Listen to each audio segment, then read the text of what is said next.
What's an orgasm like for you?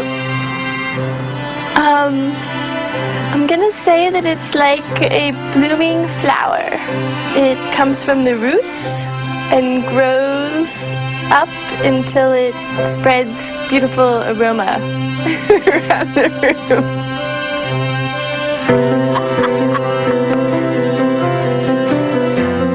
It's like coming down from the highest and the best roller coaster ride. I think it's a different sound. It's definitely a different sound. It'd be like, ah, with the roller coaster, but with the orgasm it would be, ah.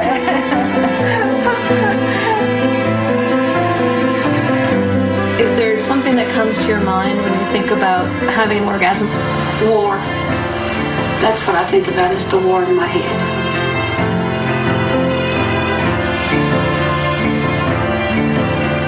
I'd like to, I hope I do. What's wrong with me, I can't. And so by the time I get through having this conversation in my head, I am not involved anymore in the now and in the activity that's going on. Why does it hurt you? It's very frustrating. It's very, very frustrating to enjoy sex and to never get to have that release. I don't want to be hurt anymore about this. In this morning's Healthy Woman, something new to deal with an astonishing statistic. 43% of women aged 18 to 59 have some kind of sexual dysfunction. Female sexual dysfunction. Symptoms include lack of desire, lack of pleasure, painful intercourse. This is a very new field of medicine, but there's a good chance the problem can be tackled. The FDA has only approved Viagra for men, but some doctors, such as Jennifer Berman, believe Viagra might help women too. As many women hold their breath and wait for the cream or spray or pill that might work for them, the race is on to be first. The prize, undoubtedly, billions upon billions of dollars. Vivus was a pharmaceutical company that was busy developing an orgasm cream for women. Your name? My name is Liz Canner. Okay, just a moment. I'm a documentary filmmaker, and Vivus contacted me because they needed some help with the clinical trial of their new drug. Vivus is a company that develops drugs for male erectile dysfunction, and we're currently getting into the female sexual dysfunction arena. We're doing some early phase clinical trials. What we want people to do is they're going to have to come into a doctor's office and they're going to have to apply this drug, and then we're going to have to measure a sexual response. What we intend on using is visual sexual stimulation, which is visually explicit material.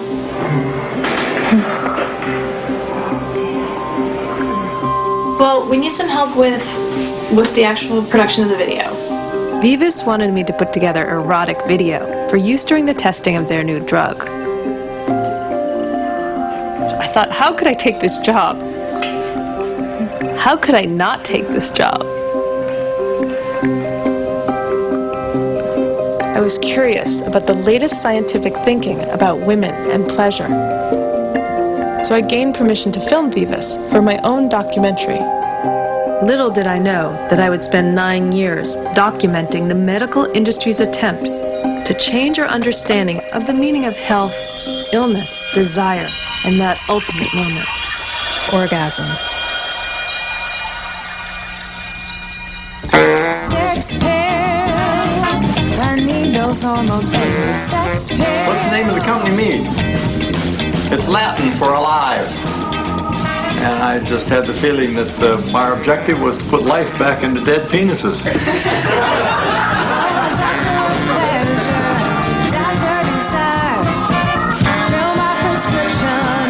12 years ago today, I incorporated the company. And as you can see, it's a real joyous, boisterous crowd. Vivus 12th anniversary, April 16th, celebrating 12 years of success.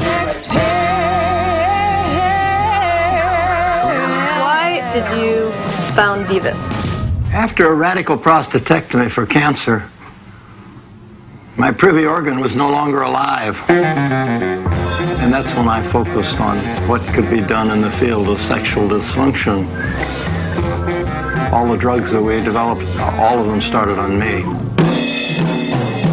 In 1996, Vivus was one of the first companies to win FDA approval for a drug to treat erectile dysfunction.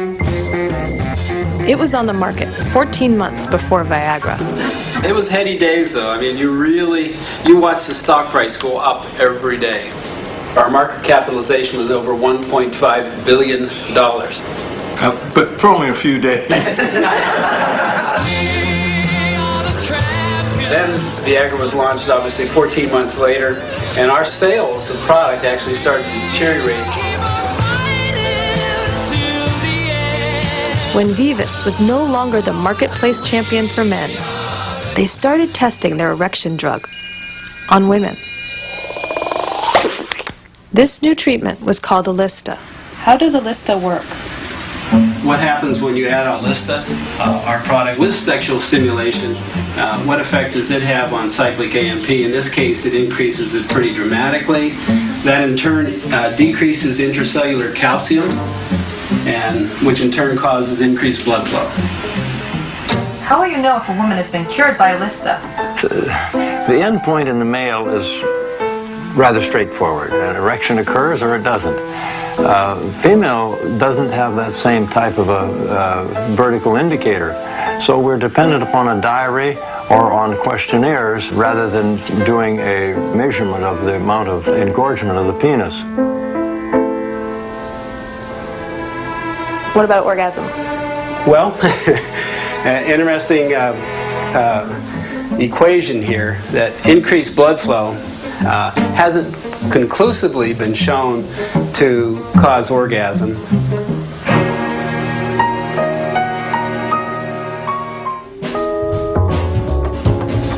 It was time to visit my doctor, Susan Bennett.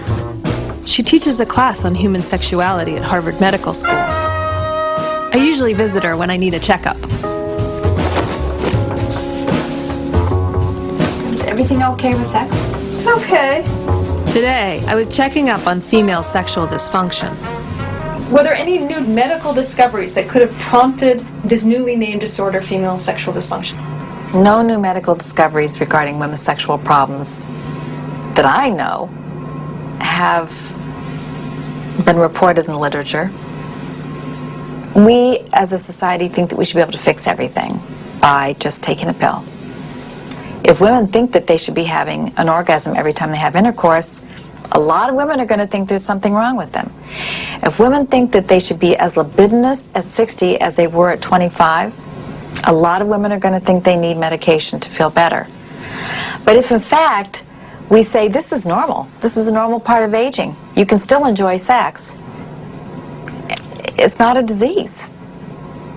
And you don't need a pill to fix it. How did female sexual dysfunction come to be seen as a disease? How did that happen? We don't know. How did your company ever start working on a drug for FSD? What's sort of the story about how that came about? I don't want to go there. So is there anything organically wrong with these women that you can find, that you can locate, that Alista will address? Well, that's not, I can't answer that question. How we ended up developing a drug for FSD. We'll wait for the sun to go away. Saved by the sun. Saved by the sun. I don't know that I could say that. A little bit after the time that Viagra had been launched, one of the local TV stations had come to Vivus and were interviewing people. In the foreplay process, she will apply a small amount of cream in the vaginal area, topically to the sex organs. One of the things that Lee said during an interview is we're developing drugs not only for male erectile dysfunction, we also have drugs in development for female sexual dysfunction. The cream would be available by prescription only to women who are sexually dysfunctional. We had concepts in development, but somehow that got picked up as we've got drugs for female sexual dysfunction. The market went wild. We didn't even know what the disease was. We just knew that we had something that treated erectile dysfunction and could probably be used in females as well. That's why we're in FSD.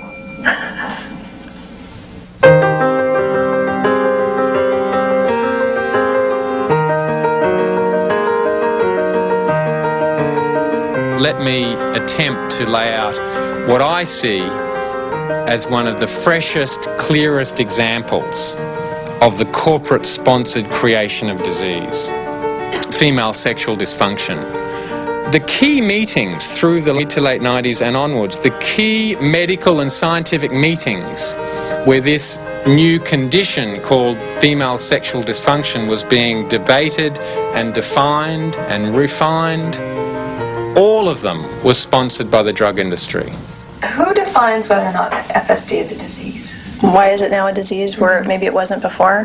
That's a really interesting aspect to what it is that we do. In order for us to develop drugs, we need to better and more clearly define what the disease is. So we, the drug company, define the disease. We've been able to get thought leaders involved in female sexual dysfunction and really work closely with them to develop this disease entity. Why on earth would we want a drug company involved in developing or defining a disease? Clearly they have a vested interest in maximizing the numbers of people they target with their drugs, so they'll define the disease as big and broad and wide as possible. There's been estimates on the average of 40 million women in the United States alone may be affected by psychological disorders. Sexual disorders, female sexual dysfunction. If they can transform very common female sexual difficulties into female sexual dysfunction and treat it with a pill, then that's a bonanza for their shareholders. We, at one point in this company, we had 5 secretaries that had a net worth of well over $1 billion in paper, and it's the stock of the company. But Jane was one of the smart ones. Jane was able to sell her shares for well over $1 million, and so she retired at an age of 34. So those things happen when you're on a roll going up. Well, it's a very positive year. Health costs are already exploding in the United States and generally across the Western world. One of the biggest increasing costs is coming from pharmaceuticals. And there is a whole line of argument that says we are medicalizing more and more ordinary life. Certainly in the last 15 to 20 years, drug companies and the thought leaders that they're close to have been involved in some way in defining and redefining and designing conditions. Expanding old ones, creating new ones. Because there's a lot of money to be made telling healthy people they're sick.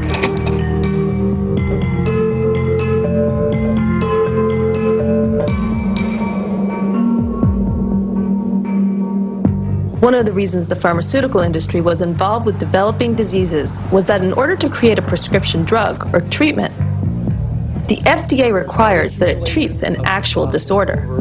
12 months of therapy. So when the FDA said yes, female sexual dysfunction is a legitimate disorder, it started a gold rush as inventors searched for cures. We're going to call the device the orgasmatron. Essentially what is done is that the electrode is threaded up the spinal cord, and then by adjusting the electrical parameters, you will have an orgasm. Leaving it on at a low level, you would have a pleasurable sensation there for as long as you wanted it. All day, waiting in traffic, shopping, all the sort of boring chores of everyday life. Yes. The potential market includes the 1/3 of women over the age of 25 in the United States who have problems with orgasmic dysfunction. So I could see having clinics in major metropolitan areas, and other areas overseas would be Amsterdam, Berlin, and Sydney. I hope to make money off this. And what do you want to call your clinics? Well, I thought of a very simple sign that says Orgasmatron, inquire within. A new article in the British Medical Journal by Ray Moynihan launched a debate about whether female sexual dysfunction was an actual disease. So what got you writing this story? A friend of mine sent me a press release that she'd got from a company called Vivus. Alista, New Hope for Sexual Healing for Women. And it's from the Investor Relations Group. Is this about money or medicine? There's this talk here of 43% of women suffering from this dysfunction, and that really, that triggered alarm bells. It's a secret epidemic that 43% of American women experience some kind of sexual dysfunction. 43% of women suffer from what is now called female sexual dysfunction. Here's the actual paper that was in the Journal of the American Medical Association that first launched this 43% figure on the world.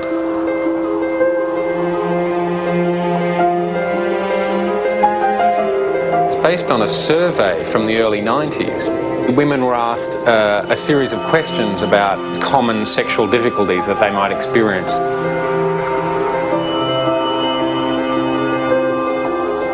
If they answered yes to any of these problems, they were put into a box that said female sexual dysfunction. And that's how you get to the 43% figure. Ed Lauman, the sociologist from Chicago who did this survey, he himself says that a lot of these 43% of women are perfectly normal. That's his words. And that a lot of their problems arise out of perfectly reasonable responses of the human organism to challenges and stress. A correction appears in a subsequent issue of the journal disclosing that those authors had financial ties to Pfizer. The pharmaceutical industry, through a whole range of very sophisticated PR and marketing strategies, is actually changing how we all think about our bodies, about our health, and about our diseases. Essentially, you're turning healthy people into patients.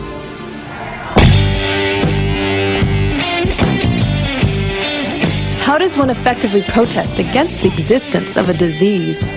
Leonore Tiefer runs the New View campaign with its hundreds of members from her small apartment in Manhattan. How is your campaign going to stop the FDA from approving a drug for FSD? The FDA hearing, the public is going to hear from us, hopefully, as well as from others, that you need to prove that there's a disorder, and you need to prove that your drug is safe, and you need to prove that your drug is effective. And we're going to go down there and try to throw a roadblock in front of their steamroller. While Leonore used the airwaves to spread her message, medical experts pushed the concept of female sexual dysfunction. Ta-da! Most of the medical experts had financial ties to the pharmaceutical industry, but did not disclose them. Two sides were really duking it out. Look at this. And it remained to be seen who would define women's sexuality in the 21st century. Make sure we're clear about this.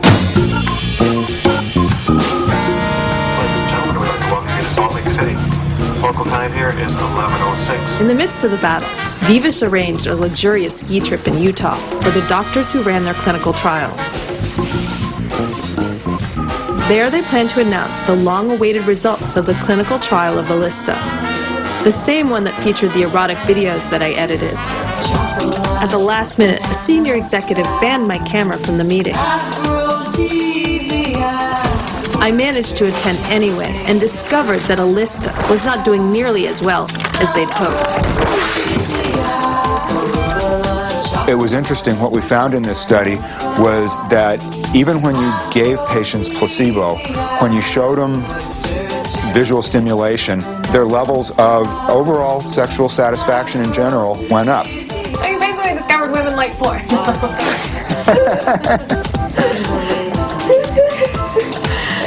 Yeah, so porn works. Porn works. It's not, the panacea for solving all your sexual troubles, but it does elicit sexual responses.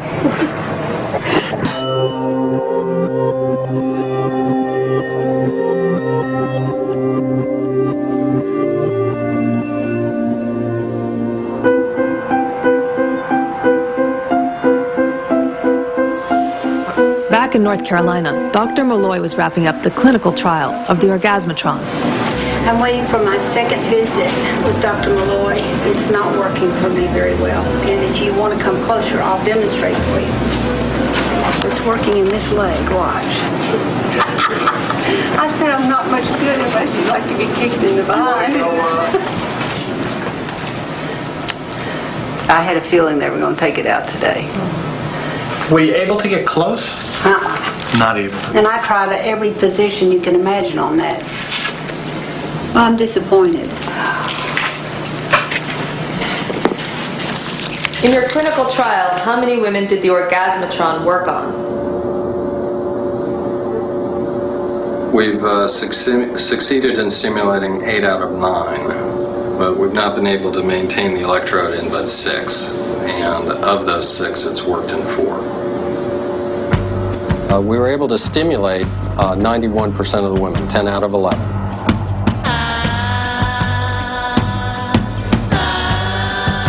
But at this point, I just give up. I mean, it's okay. I accept myself the way I am. There are lots of ways to achieve orgasm other than just to have sexual intercourse. And can I just ask you a question? Can you achieve orgasm through other means? yes, I can. Yes, I can. So I'm not without orgasms. I can have orgasms, but it's just not the normal situation where two people get together and they have sexual intercourse and each has an orgasm. And that's why I say maybe that's not real. Maybe that's just what the movies tell us is real.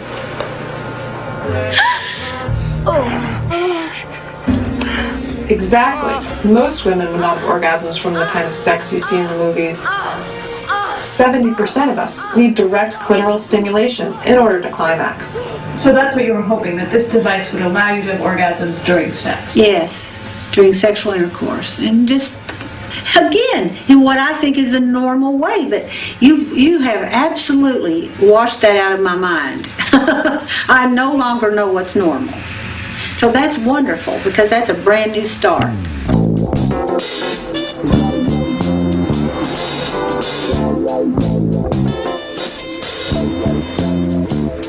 Women come into good vibrations now.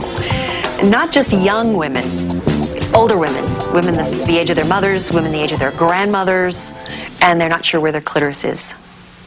How are those women who can't find the parts of their body that might help them feel the best supposed to function sexually?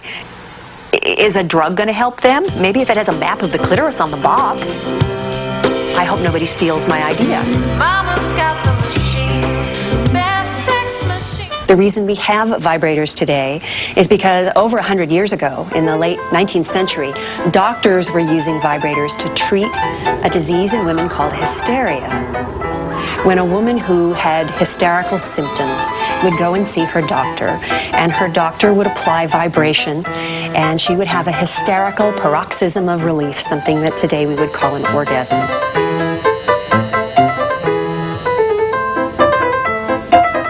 And by the end of the 19th century, some sources estimated that 3/4 of women suffered from hysteria. Those of them who could afford to do so went to their doctors on a weekly, sometimes more frequent basis, and it was a big business. We no longer call hysteria a disease at all. And what it probably was a combination of stress and women's hard work, plus sexual deprivation and inability to get all the way through a sexual response cycle. In a lot of ways, female sexual dysfunction is the hysteria of this century. It's a new way of putting a lens on women's sexual experience from a distinctly medical perspective.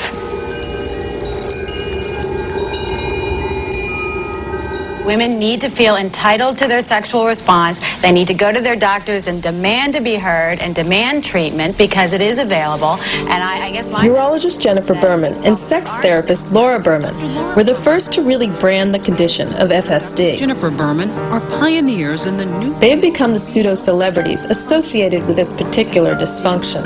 In 2001, they wrote the first popular book on FSD and used it to launch a huge marketing campaign. This is a device that was developed to enhance genital blood flow. And what Viagra does is it increases the blood flow to the genital area. You crave sex, you can't stand sex. Within a very short time, they had their own TV shows, a call-in radio program, a syndicated newspaper column, and sex clinics. From the Berman Center in downtown Chicago, it's time to talk about your love life. The Dr. Laura Berman Show. No men allowed. This is all about women. Hi, welcome to the Berman Center. My name's Naya and I'm the patient concierge. I just wanted to introduce myself if you want to follow me. The Berman Center is really sort of a culmination of my professional dreams over the past 10 to 15 years I've been working in this field. Well, my husband, he's the one who raised the money to open the center, but also he wears a business hat in a way that I, as a clinician, don't. So it's really a nice marriage, literally and professionally. If vibrators were recommended, if lubricants were recommended, it would be at the patient concierge point that we would go through them and talk about them and answer any questions that they had. So you were really involved at the beginning, weren't you, of this? How did it all happen?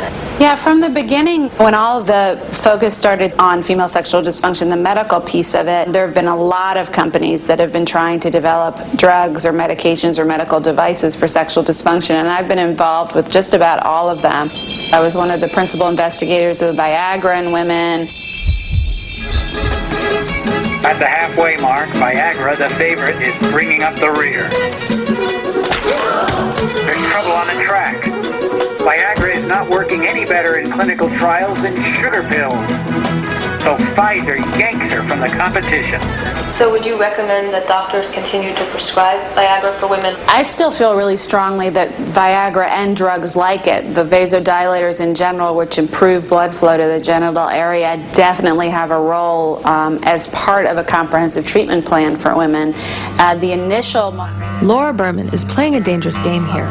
She's promoting the use of Viagra, even after Pfizer has found it does not work in women, and the health risks are unknown.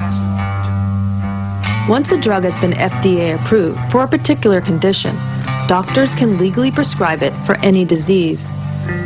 It's called off-label use. That said, it's illegal for pharmaceutical companies to promote off-label use of their drugs. So would you recommend that doctors continue to prescribe Viagra for women off-label? I do recommend it for women who have arousal problems, loss of sensation. Here is a senior figure, Dr. Berman, suggesting that doctors prescribe Viagra off-label, and yet Pfizer has called off the trials for Viagra in women. They can't show that Viagra has a meaningful benefit over sugar pills. It's a very subtle way to get around the approval process. The Berman sisters are key characters in the development of female sexual dysfunction. The trouble is that with such influential figures, they are so close to the pharmaceutical industry, on occasions working directly with drug companies, paid by drug companies.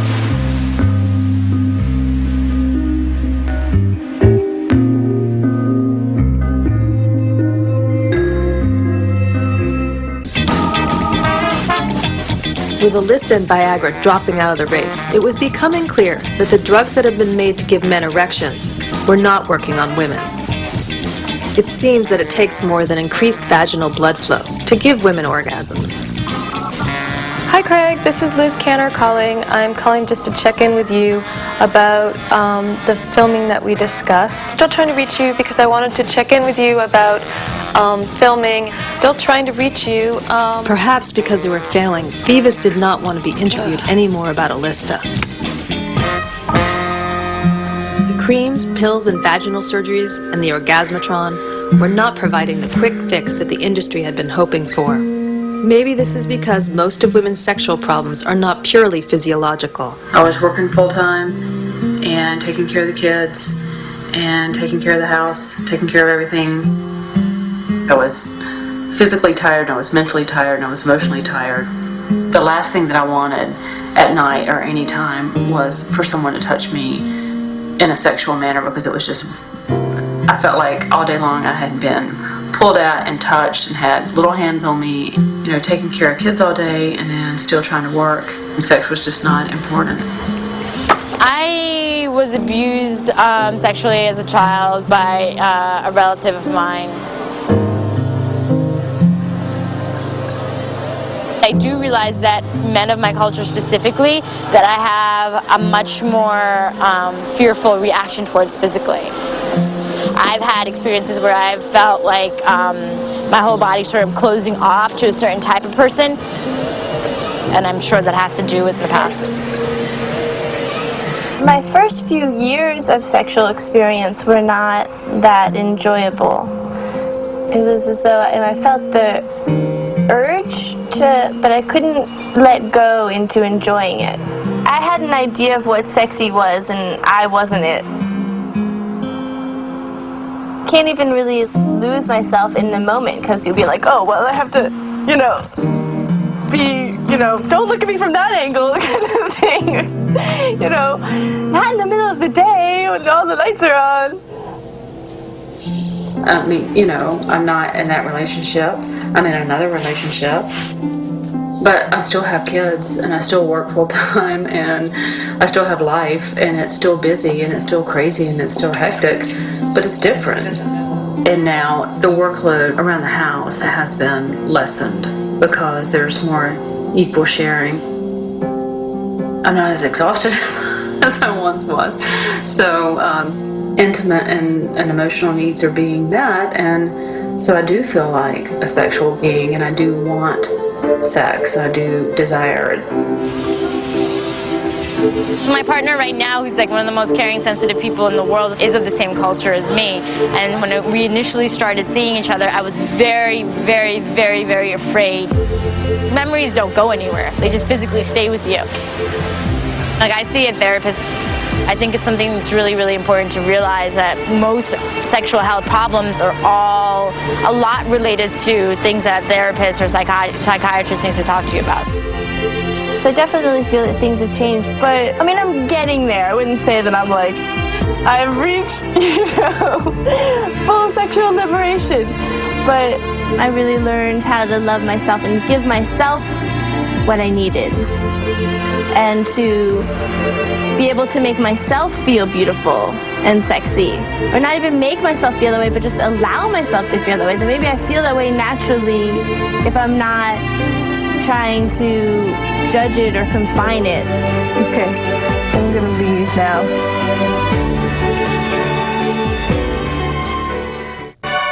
Vivus was a pretty small company, but Procter & Gamble sure wasn't. Leonore and the New View campaign were up against one of the biggest companies in the world. Procter & Gamble was so confident that their drug was going to be approved that they began a $100 million marketing campaign for Intrinsa months before the FDA hearing. Women getting the hormone, not a fake patch, said they had 4 times more sex than usual and were happier. These are highly statistically significant results. Most women who have low libido or even other kinds of sexual function complaints may have low testosterone and don't realize it. Procter & Gamble and a lot of these other companies are banking on a simplistic notion that sexual desire is just testosterone. It's just hormonal.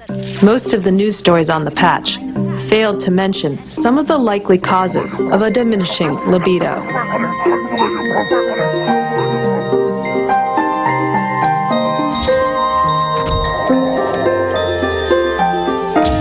Why did P&G decide that they wanted to start looking at testosterone? P&G has been very committed to women's health, and we have tried to take care of the full woman.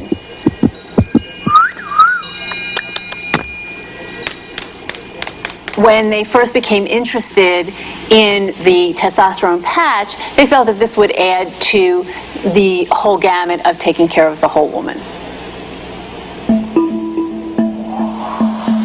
So when you did your clinical trials, who did you test the testosterone on? The clinical trials were in women who've had surgery and had their ovaries removed. Were they also taking estrogen? Yes. In fact, in all the trials we've done so far, surgical and natural, all the women have been on estrogen. So it's not going to necessarily be the miracle drug for everybody. Personally, I believe it's going to help most because it does improve desire, it does improve arousal, it does improve orgasm. Right now in clinical practice, there really is no normal for testosterone levels. And when you actually ask somebody, well, if the level's high, what will you do? If the level's low, what will you do?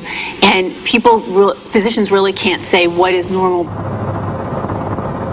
In order to learn more about testosterone, I met up with behavioral neuroendocrinologist Kim Wallen of Emory University.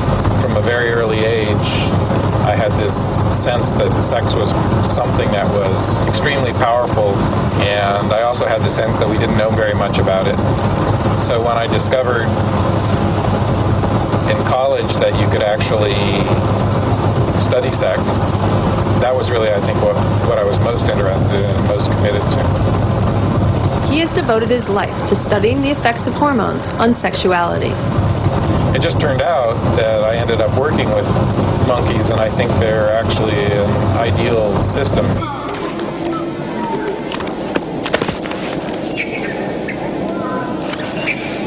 It's clear that hormones are probably not even the biggest factor that influences sexual motivation. Context is much more important. If I see a young couple on their honeymoon in the Caribbean, I actually don't need to know what the woman's hormone level is or what the man's hormone level is to know that they're likely to engage in sex. And it really has nothing to do with hormones in that situation at all, because the social context of their relationship and the context of where they are in a relaxed atmosphere may be actually much more important in influencing sexual behavior. So why is this testosterone patch thought to work? I think there are a couple of reasons why testosterone is being pursued so actively by drug companies. I think there's this just a very strong notion that testosterone is a hormone that affects sex drive. We certainly know that that's the case in men. I think it's easy for people to sort of feel, well, it must do the same thing in women. It must affect sex drive also. But we really still don't know exactly how these hormones interact with each other to affect female sexual desire. So what are they doing there? So she's saying, these are my genitals. Don't they look good? She's going to actually start trying to turn this guy on. So what do you think you've learned over all these years about sex? To pay more attention to females. That was my first great insight, was that females were actually telling males a lot that males weren't paying any attention to.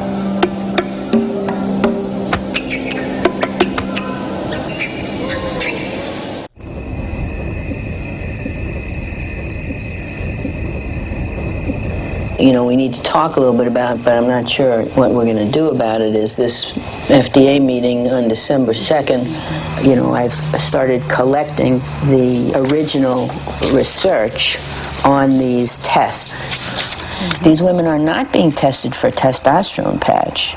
These women are being tested for estrogen plus a testosterone patch, and nobody's talking about that. And it is my belief that they tried without estrogen and the patch didn't work. It's, of course, the question is, what have they not included?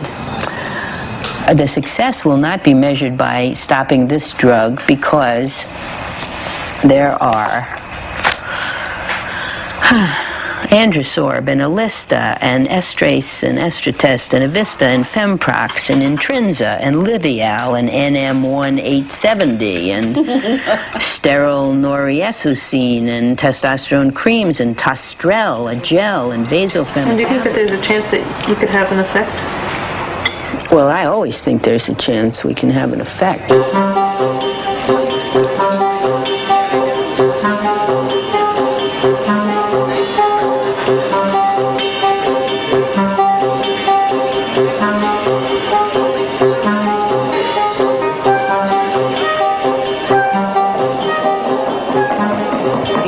Remind the audience and committee members to please put your cell phones on silent or vibrate. The FDA hearing was set up like a debate. Procter & Gamble presented their data. Then the FDA reanalyzed that same data. The public had a chance to weigh in as well. The judges were a panel of expert doctors. Finally, at the end of a 10-hour day, the panel voted on whether to recommend Intrinsa for approval. This new drug will be requested by many people on whom it has not been tested. Believing that it's safe, these women may well become the guinea pigs of the 21st century. I would urge the committee to not approve this, because I think it is a premature drug that simply does not solve what is a very important and critical problem, but this is not the answer. The next presenter is Leonore Teifer. My name is Leonore Teifer, no money, no way. As a psychologist with over 30 years of teaching, research, awards, and publications in sexuality, I see today as a perilous moment in the history of women's sexuality. Intrinsa is not a glass of Chardonnay, and yet we have already seen that it may well be promoted with a giggle and a wink as the female Viagra. Not so. This is a steroid hormone women must continuously take for weeks before getting an effect. Patients treated with testosterone also experienced significant increases in numbers of sexual episodes and in numbers of orgasms. The key issue for us, there was a strong placebo effect that persisted throughout the trials. And the difference of placebo compared to testosterone treatment is not clear to the division. It looks to me like about 36% of the placebo patients would really like to continue the therapy, and about 50% of the treated patients would really like to continue the therapy. And I want the sponsor to consider marketing the placebo. The testosterone transdermal patch is both safe and efficacious. There do not appear to be any major hormone safety issues with Intrinsa.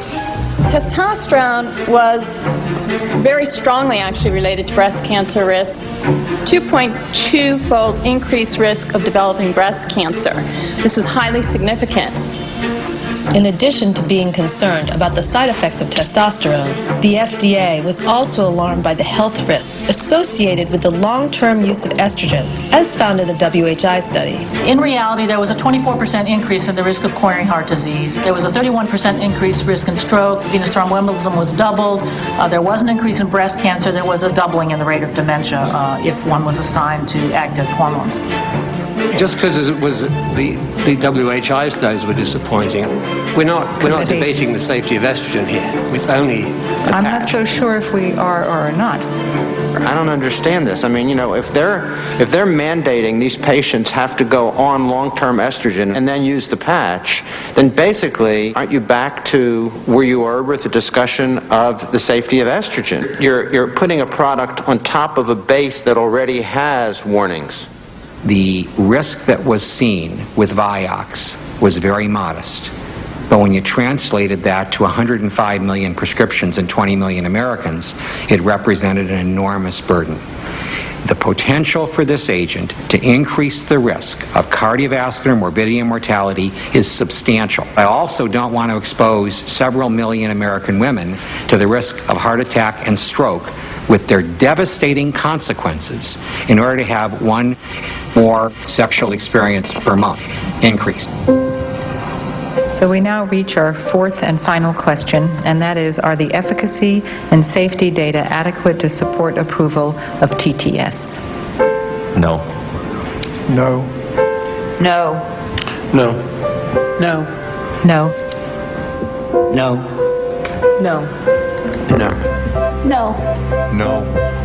No. No. No. I want to thank the committee for their hard work and also our participants in the open public forum. And this now concludes our advisory committee meeting. Thank you. Okay. Need for a product like this, even though this one didn't measure up. See, I don't feel that there's a disease. That is a point that I'm not sure is widely shared. One episode a month makes people happy. Then I can help people get one episode a month. I mean, it's a homework assignment when you come to see me. Up next. On a testosterone patch designed to help women. Its maker, Procter & Gamble. It could be a huge moneymaker for them, but an FDA advisory panel today had some other ideas. This is not a drug like Viagra, where you take the pill and 24 hours later it's out of your system. Sex is a very important part of our lives, and to do without it is something that we think we can resolve through pharmaceutical agents today.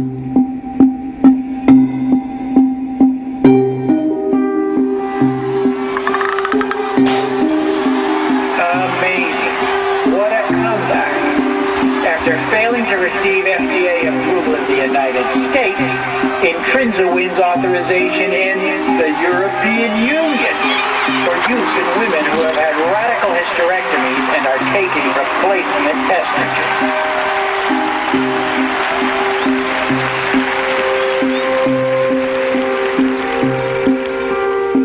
Sex sells, and so it's where you follow the money. Follow the money. Yeah. Down there. Yeah.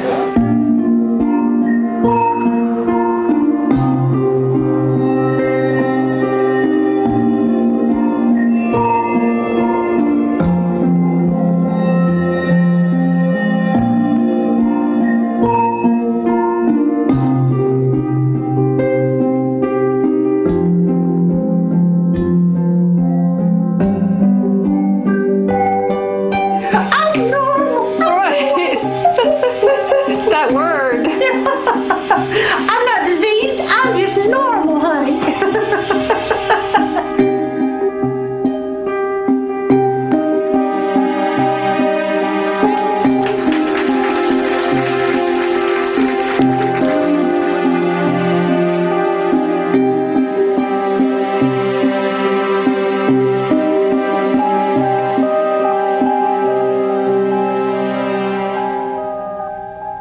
Sex pill, I need those hormones, baby. Sex pill, sex pill, I need those poisons, baby. Sex pill, calling doctor of pleasure, doctor desire, fill my prescription and light my fire. Sex pill, I need those hormones, baby. Sex pill, sex pill, I need those hormones, baby. Sex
poisons, baby. Sex pill.